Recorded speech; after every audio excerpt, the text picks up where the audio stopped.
Berada di rumahku, kata Sayyidah Aisyah, maka beliau aku saksikan baik di Ramadan atau 2 Ramadan, baik di Ramadan atau di luar Ramadan, itu selalu terlihat konsisten jumlahnya 11 rakaat. Nah, jadi dari yang 2 nggak ada batas nih. Maka di rumah Sayyidah Aisyah berapa? 11. Bagaimana teknisnya? Kata Sayyidah Aisyah, yusalli arba'an. Kalau di kediamanku terlihat salat dulu 4. 4 rakaat.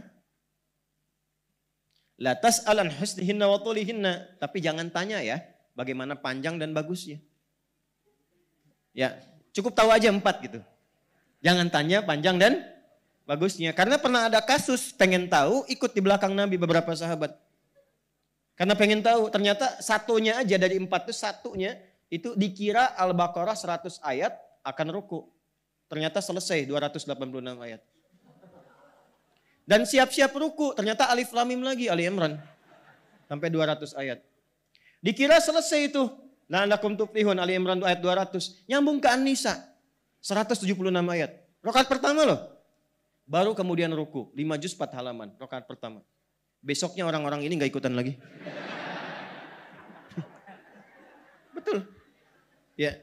Jadi gak usah tanya panjang dan bagusnya. Maksudnya apa? Menyesuaikan dengan jamaah saja. Menyesuaikan dengan kemampuan saja. Nabi begini, rakaat pertama, aku terkena bagian kakinya, melihat kakinya sudah bengkak. Saat salam aku tanya, ya Rasulullah kenapa harus seperti ini? Kama qalat, alam takun madmunan, alam takun ma'suma, bukankah engkau dijamin masuk surga, dijaga dari salah? Apa jawabnya? Afala akunu abdan syakura. Dari semua nikmat itu apa enggak boleh aku syukuri dengan memperbanyak sholat? Nabi, 1 rakaat kaki bengkak. Anda, saya, kita, rakaat pertama mata bengkak. Ya. Dah? Baik. La tas'al an husnihinna wa tulihinna. Semampu kita, tapi yang nyaman, yang enak, yang tenang. Teruskan. Thumma yusalli arba'an. Kemudian salat lagi 4. La tas'al an tulihinna wa husnihinna. Jangan tanya lagi panjang dan bagusnya. Thumma yusalli 3. Baru 3 rakaat. 4 tambah 4 tambah 3 berapa? 11. Ya? Ini. Nah, sementara di rumah Sayyidah Maimunah, ketika Ibnu Abbas radhiyallahu taala anhuma menginap di rumah beliau ini karena ingin melihat kebiasaan bangun tidurnya Nabi di malam hari. Baik, itu nanti didokumentasikan dengan sempurna oleh Abu Daud. Nama aslinya Sulaiman dari Sijistan. Dikenal Sulaiman As-Sijistani. Hafal banyak hadis sampai lunak lisannya melunakkan hadis. Ditanya apa aja jawab. Hadis ini, hadis itu. Ini sahih, ini dhaif. Sampai dikomentari oleh para ulama termasuk Ibnu Qayyim Al-Jauziyah berkata, kalau ada Nabi Daud bisa melunakkan besi dengan tangannya, ini Abu Daud melunakkan hadis dengan lisannya. Ya, ada yang menyebutkan kunyah, ada yang menyebutkan kisah tadi. Maka dikenallah dengan Abu Daud punya kitab namanya Sunan. Sunan itu kitab hadis yang disusun berdasarkan riwayat fikih. Ya, berdasarkan urutan fikih. Makanya dibuka dengan taharah, wudu, salat. Kalau ini Jami' Al-Bukhari, temanya umum. Kembali nomor hadis 1367. Kata Ibnu Abbas radhiyallahu taala anhuma, atau kama qala kana an-nabiy sallallahu alaihi wasallam, adalah kebiasaan Nabi sallallahu alaihi wasallam, idza staiqadha min naumihi, kalau bangun dari tidurnya fajalasa, maka beliau duduk terlebih dahulu, duduk. Famasaha biyadihi min athari naumih, kemudian beliau menggunakan tangan yang bersihnya untuk menghilangkan bekas kantuknya.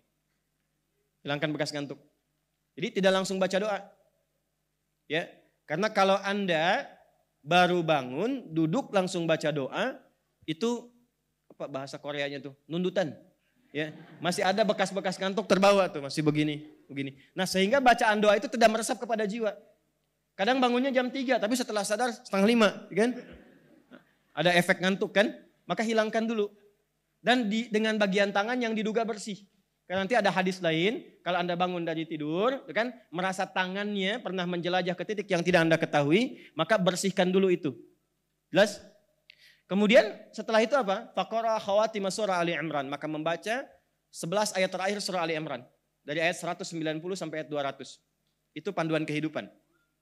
Baru nanti ditemukan di Jundub bin Junadah dan Mu'ad bin Jabal, doa bangun tidurnya. Alhamdulillahilladzi ahyana ba'dama amatana wa ilaihin syurah. Teruskan hadisnya, thumma dhahaba ila syinin mu'allaqah, kemudian pergi ke tempat tertutup, fatawadda untuk berwudu.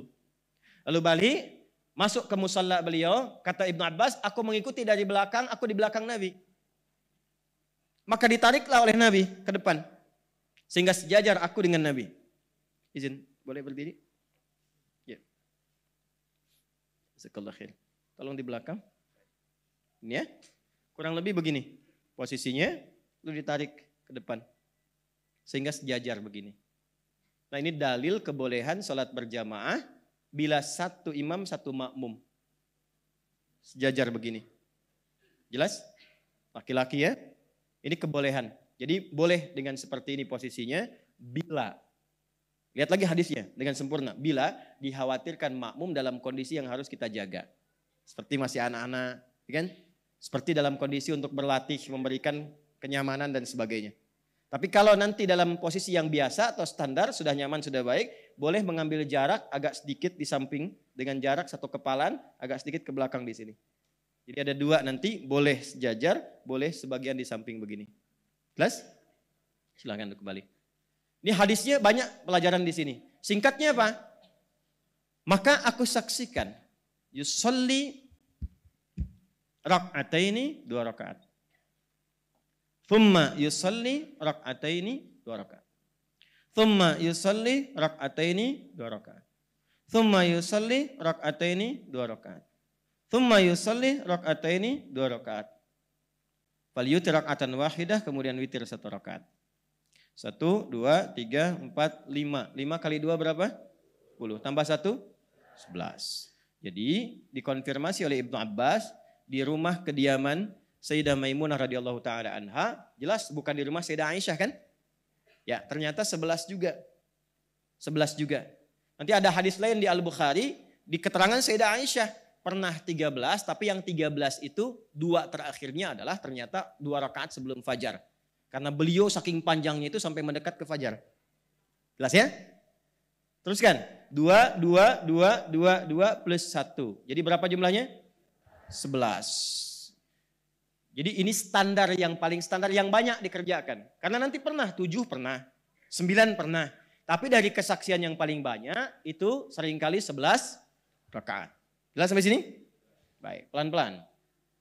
Ini nggak usah banyak tafsir ya. Jadi jangan katakan yang paling benar 4, 4, 3. Yang paling benar 2, 2, 2, 2, 2, 1. Enggak. Mau 4, 4, 3 boleh. Karena nggak ada kaitan. Apakah misalnya MU kemarin menang formasi 4, 4, 3 atau bukan, nggak ada hubungan. Ya, Anda mau 4, 4, 3 boleh. Mau 2, 2, 2 ujungnya 1 boleh. Baik, standarnya berapa? 11. Ini dulu. Pelan-pelan, pelan-pelan.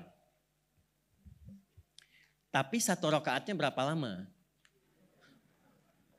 5 juz 4 halaman kan? Jadi kalau sunnah jangan tanggung. Ya, ini udah 11 yang dibaca cool semua.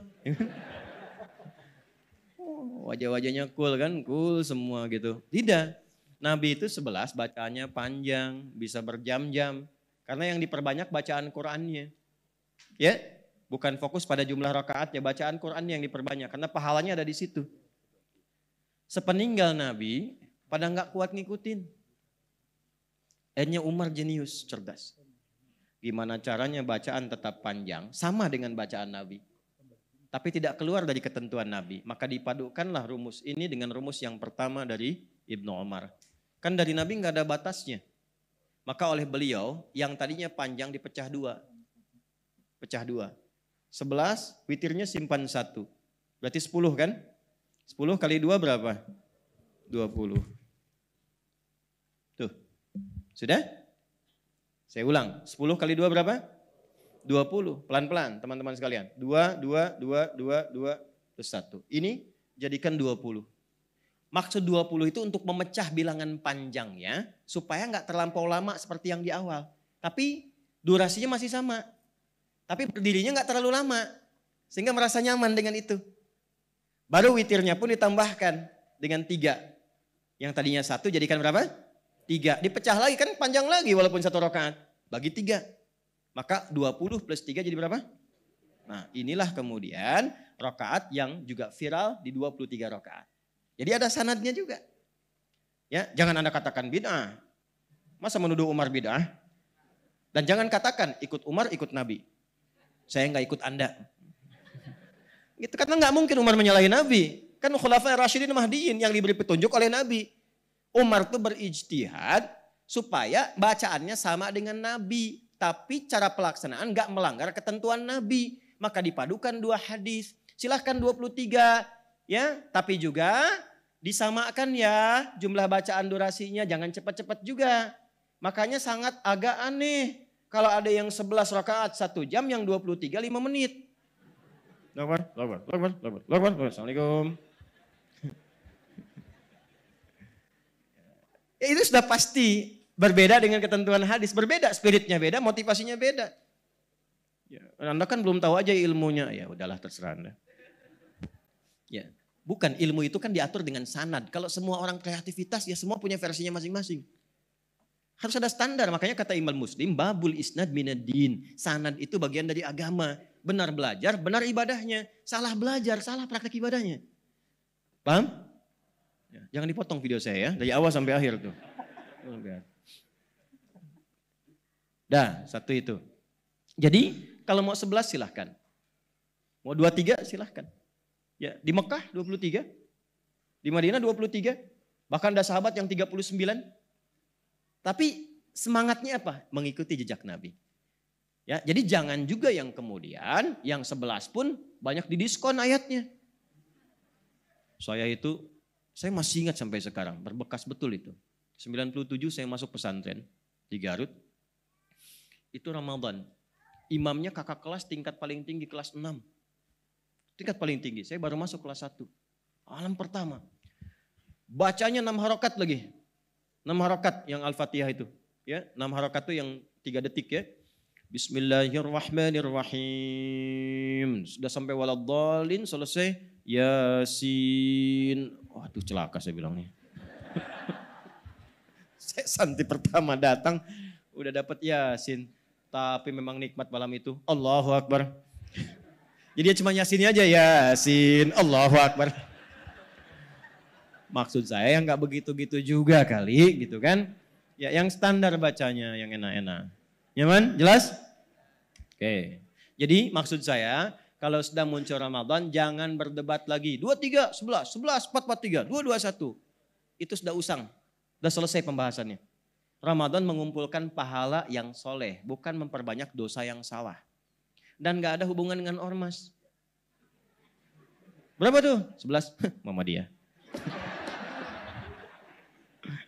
23 NU. Bapak kan NU kok 11? Diskon 60%. Allahu Akbar. Bismillah. Paham? Ya, alhamdulillah.